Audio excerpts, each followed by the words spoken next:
prioritized by fair trade. She then talks about how you can gather ideas, how you might assess them, and how you might then begin to categorize them to decide which ones have the most significant impact for the farmers. So where I'm going to start from, I'm going to start from the basis that you've actually selected a project, and what you need to start thinking about is complying to your fair trade standards in terms of creating a project summary, creating a budget for that project.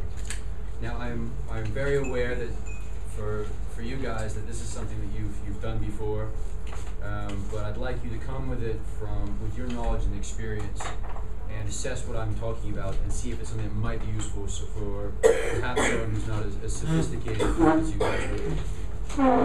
So I'll thank you in advance for your patience as we go through. So we are assuming that the majority of projects that are selected using a premium are what would be called non-income generating. In other words, they are run through premium money and are not invested in any way that bring a return back into the premium account.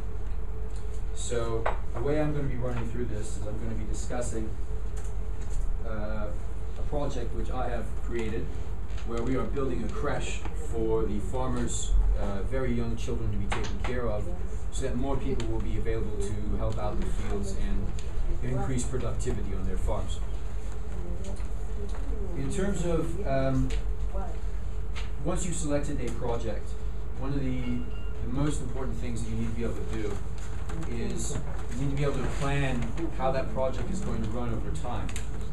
You don't want to take an analogy of a farm, you don't want to be sowing your crops before you prepared your land. Because if you get it in the wrong order, it doesn't follow through, the crop doesn't work. And it's the exact same way when you're planning a project using your premium money. The better you plan, the more efficient your plan will be. The more efficient you'll spend your premium money, the more value you will create for your stakeholders, ultimately the farmers and their families. So, in terms of creating the creche, there are many different things that are involved with creating a place to keep young children safe. And what I'd like to do is I'd like to just use you guys as a platform to generate some ideas for the certain things you have to do in order to achieve a goal of a place that can look after children. Some of these pictures might give you ideas of the sort of things that we might need. So if please can you just call out, I'll write them up on the board.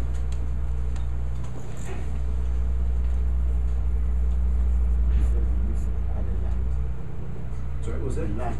The land. Good, that's a great one. So you need to allocate land. You might need a building then? Yep.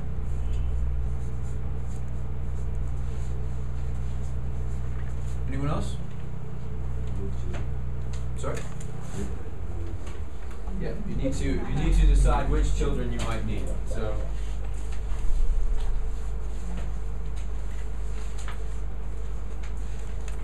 decide on the age of children. Okay. Any other things like toilets? Sorry? We talked about the land. We didn't talk about the building. I've just put it up. Oh, okay. Okay. So we might need toilets. Toilets, yeah. Yep. Who's going to look after them? Yeah, teachers and attendants. Exactly. Teachers and attendants. They need to be trained as well, so hopefully you'll hire them in.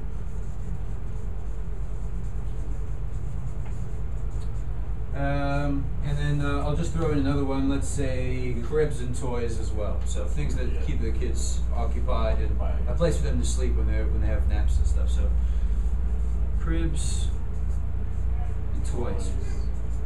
So these are all things that you would be doing as a committee, as a group. You would be thinking about what sort of things you need to get to make sure that your project is achieved. So in terms of making the creche, these are all different things that we need to do. But the important thing is not only being able to create a list of the stuff you have to do and the steps that you need to achieve, you have to put them in the right order, right? So it doesn't make sense to be, for example, don't hire teachers first if you don't have land or building for them to work in. Because then they're just standing around, you're wasting the money. The children are, there's no place to bring the children that's safe. There's no one to look, no one to focus it. So the next stage of this sort of project is always to sit down and put them in the right order. So just quickly, based on these examples, I'd like you guys to just yell out the sort of order that we would do things in. I'll just put a number next to them in blue. Feel free to jump in. What would go first? Land. Land? And the building. In the building? I shouldn't have put this in order for you. That's not fair. And the toilets were supposed to be in the building. Yeah. So, There you go. Right. Toilets. What would you have next? Then you decide on the. You have the attendance? What about the cribs and the Yeah, toys? because you have to apply those things. Yep. So you got the cribs and the toys. Yeah, you need a place to put them before you have someone, right? Yeah. So you would say, okay, let's do the cribs and the toys, teachers in attendance. Yes. You guys think that's about right? So let's put them together. We'll say we'll put them on that athlete. Martin. And then you. Martin, Yep. I have a different view. Sorry. I have a different view. You haven't what? A different. A different view. Yeah. Okay. Well, what's the view? Before you even think about the project, you might have gotten at the back of your mind the type of children you want to even have a crèche for. That will influence the size of the land. That and is a then really good point. See, I wouldn't have thought of that. Okay. If they are cripples, then you don't post them. Can I start using that in my lectures? I think that's the best comment I've heard. Okay, so I'm going to make that 0 because that is an excellent point. Because you don't need to. There's no point in buying little beds if you've got long legs, right? Just to follow on your excellent point of view, right? So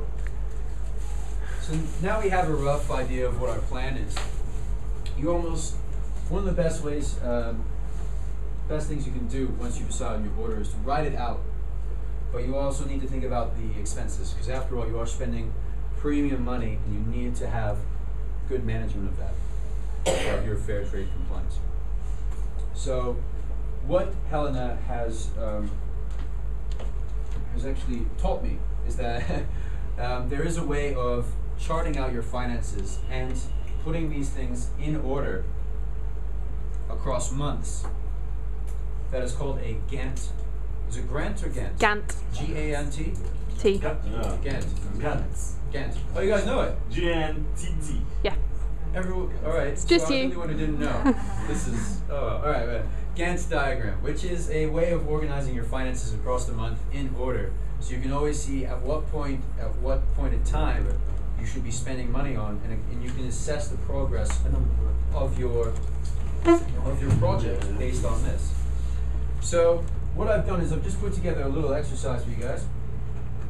This is us talking about timing, drafted budget. Okay, so you'll see in your packs that I've given you, you have the first 2 pages are devoted to expenses. Can I just use that? I'm just going to show you. The first 2 pages are your list of your expenses and the timing. You'll see here. We have one-off costs, which are things like our land and building. We only have to pay for those once. Maybe you have to spread that payment over a few months, but essentially you only have to buy a building once, right? Then we've got ongoing costs, which are our teachers in attendance. What I'd like you guys to do is take the information which I provide you in the first 2 slides. I'd like you to fill out the budget. You can do this individually, or you can elect someone to do it for you. It's up to you.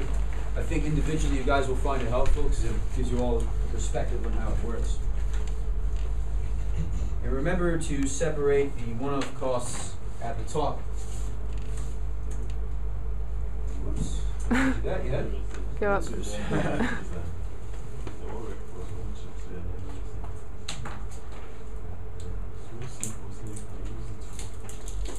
Look here, you can see the months, and you also see you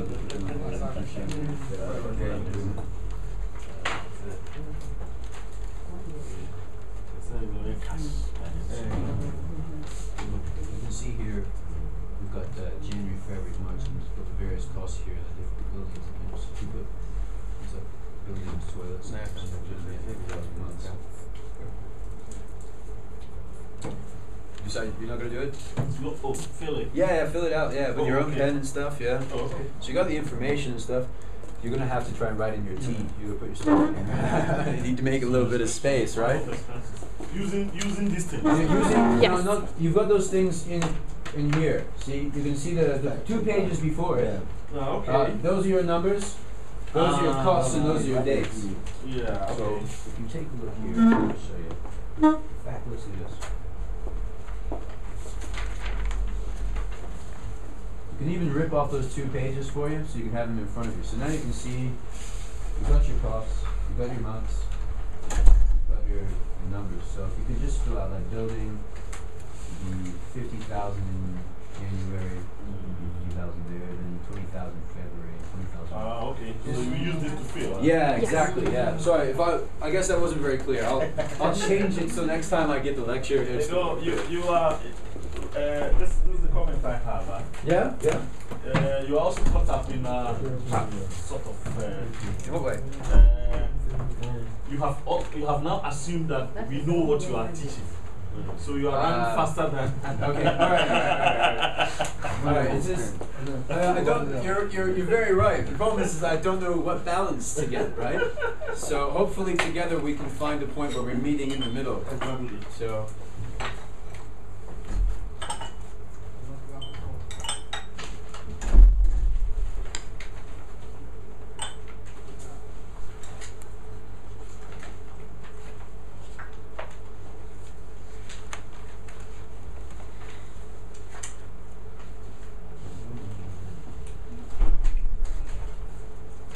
Already, as you're starting to fill the numbers out, you'll notice that you're starting to get a Gantt diagram with a double T, which is showing your costs, your timing.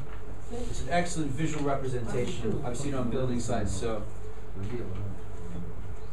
it's a great guide.